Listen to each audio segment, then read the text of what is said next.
ಜಾತಿಯಿಂದ ನೋಡಿದ್ರೆ ಅವನನ್ನ ನೀವು ಔಟ್ ಮಾಡಕ್ಕಾಗಲ್ಲ. ಅರ್ಥ ಆಯ್ತಾ? ಸುಮ್ಮನೆ ಹೆಂಗೋ ಇಷ್ಟ ಬಂದ ರೀತಿಯಲ್ಲಿ ಔಟ್ ಮಾಡಕ್ಕಾಗಲ್ಲ. ಏನ್ ಮಾಡ್ಬೇಕು? ನನ್ನ ಸ್ಪೀಡ್ ಜಾಸ್ತಿ ಇರಬೇಕು. ದಾರ್ಜನ್ ಓಡ್ತಾ ಇರುವಂತಹ ವ್ಯಕ್ತಿಗಿಂತ ನಾನು ಮುಟ್ಟುವಂತಹ ವ್ಯಕ್ತಿಯ ಸ್ಪೀಡ್ ಏನಿರಬೇಕು?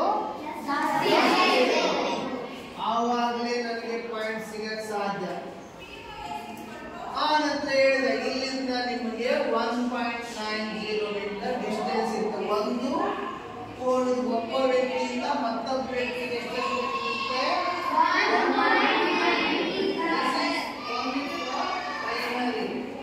ಹೈಸ್ಕೂಲ್